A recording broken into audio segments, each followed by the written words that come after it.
Turongera turabasuhuje inshuti bavandimwe bakunzi ba Nzuri Business Group Limited, reka twizere ko mukomeje kugubwa neza aho murereye hirya no hino nk'uko duhora tubifuriza, ari nako kandi tubasaba gukanda subscribe aho utarabikora kugira ngo ujye ubona ibyiza byose tubagezaho umunsi ku wundi, gatanu kuri gatanu tubagezaho imitungo itimukanwa, yaba igurishwa cyangwa se ikodeshwa. Nk'uko rero muri kubibona ku mashusho yanyu, turi kubereka inzu nziza itarangiye ibura amasuku. Inzu ikaba iri mu karere ka Bugesera ahazwi nk'i Nyamata, ikaba ari inzu iri hafi cyane ya kaburimbo. Ni inzu ifite ibyumba 4 na dushe na tuwarete 3 ziteganyijwemo, ikagira salon, saramanje ndetse n'igikoni cyo mu nzu.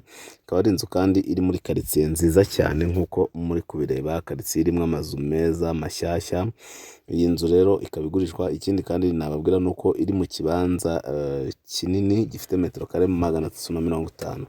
Inzu rero iragurishwa kandi iragurishwa amafaranga atari menshi, ni miliyoni 25 zonyine. Miliyoni 25 iyi nzu yaba iyawe. Tugane rero tuyikugezeho cyangwa se tukwereke n'izindi.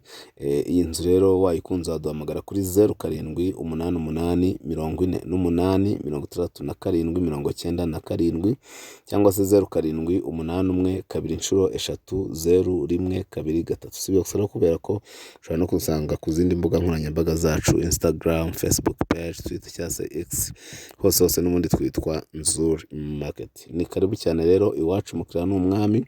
Komeza ukande subscribe cyangwa se sabone kugira ngo tubane umunsi ku wundi. Ari nako kandi ushaka ko tukubakira uratubwira tukabigukora nta kibazo kandi neza cyane, cyangwa se tukakujerera imitungo yawe itimukanwa tukagufasha kwibyaza umusaruro. Ni karibu cyane iwacu muri Nzuri Business Group Limited. Umukiriya ni umwami, tubahaye ikaze. Ciao.